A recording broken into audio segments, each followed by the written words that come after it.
What's going on, guys? Today we're going to be checking out car-free streets are amazing and we need more of them. All right, so cities without cars, just bicycles, I guess, just like the Netherlands. Pretty cool, right? I mean, it's a nice sort of thing because it actually keeps the city quiet as well. Like, imagine having a city with no cars. Just imagine the sounds. Like, there'll be no sounds, you know? So that's pretty amazing. So let's get right onto it, guys. Smash the like button, subscribe to the channel, check out the Discord community, link below in the description, and let's get right on with the video. Let's get it. Not just bikes. There's a remarkable thing in just about every Dutch city, areas that are almost completely devoid of cars, and it's amazing. Walking around these areas is remarkable, it's so lively, yet peaceful. You'll see people of all ages, children, seniors, families, everyone. This is the Dutch concept of autolu. All right. It's important to note here what autolu is not. It does not mean car-free.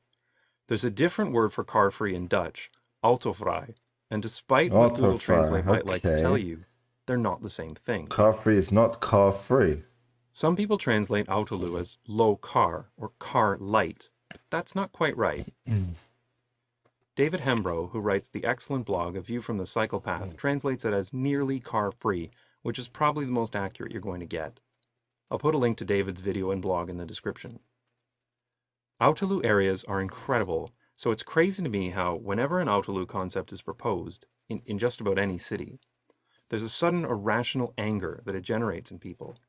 You'll see claims that shops will go under, nobody will get anything delivered by truck ever again, people with reduced mobility will be left to rot in their houses, and buildings will burn to the ground because fire trucks can never get through. Or maybe you'll hear that it's part of some evil leftist agenda. All right. This reaction isn't limited just to where you live, it happens everywhere. A few years ago I saw it myself when Toronto created a pilot project to limit through traffic to cars on King Street in order to speed up the streetcars. A pilot that was successful and became permanent earlier this year.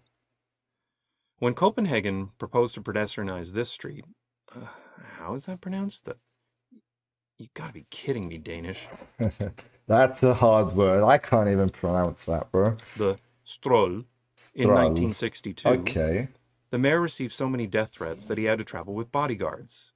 The Danish street was a huge success, inspiring several others in the city.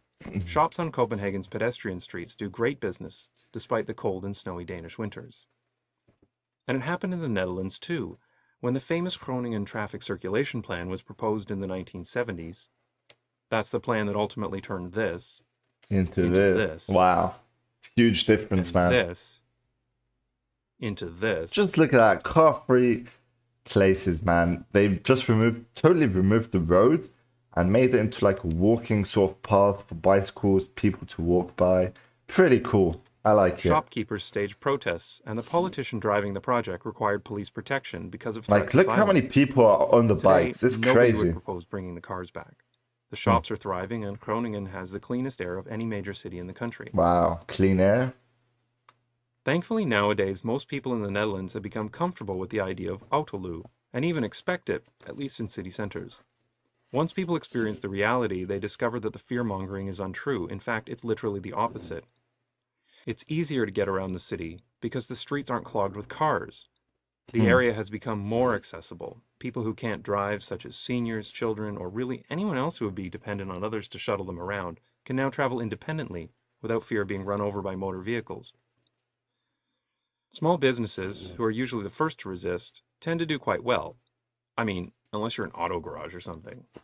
This makes sense because what small retail businesses really need the most is not parking, it's foot traffic. And people prefer walking in an autolu area rather than along the side of a busy road. Yeah, for me as well. I prefer walking in like this busy area instead of like on the side of the road. You see all the cars going past. Nah, bro. Noisy as well. Inhale all the gases from the cars and stuff. It's horrible, bro. It's horrible. The most remarkable thing of all is that people who absolutely do need to drive also find it easier. With the majority of car traffic removed, it becomes quicker for residents, delivery vehicles, handicapped vehicles, and emergency vehicles to make it to their destinations. So Autolu places can have cars, but that access is heavily restricted to benefit other modes of travel. Okay. A good example of this is the Franshals neighborhood in Amsterdam. Franshals. All cars are permitted in this area, though only through certain routes. Very limited street parking is available, mostly for deliveries. The majority of the former surface car parking spots have been converted into gardens, playgrounds, and bicycle parking. Ah, bro, honestly, everything here in the Netherlands is so bloody organized, you know? It's mind-blowing. Like, for me, I find that so insane, bro. It's crazy. Autolu doesn't work everywhere, of course, and certain elements need to be in place for it to be successful. North American attempts are almost always unsuccessful because they're still built with a car-first mindset.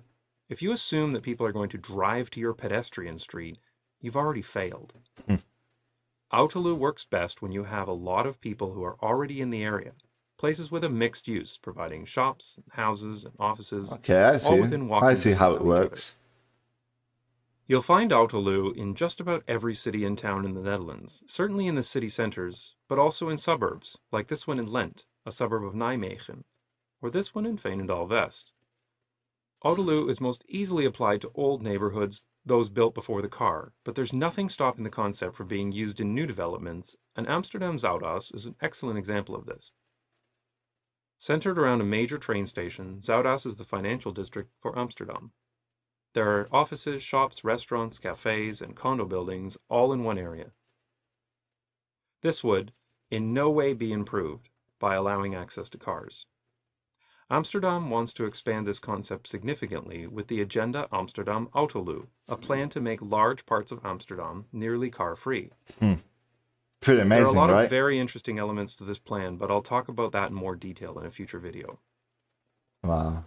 Autolu is responsible for some of the greatest urban environments I've ever visited, so I'm really glad to see Amsterdam's plans for the future. And hopefully, other cities will follow the same trend. where Hopefully. possible. I mean, But it's a genius idea, so hopefully more countries as well, not just cities, more countries in the world actually do follow what Netherlands does, because, I bro, recommend, maybe skipping the whole death threats from shopkeepers. it's crazy. Wow. Anyway, that was a pretty interesting video. Let me know, guys, your thoughts on this in the comments below. If you did enjoy, guys, smash the like button, subscribe to the channel, and I'll get more content for you to watch, guys.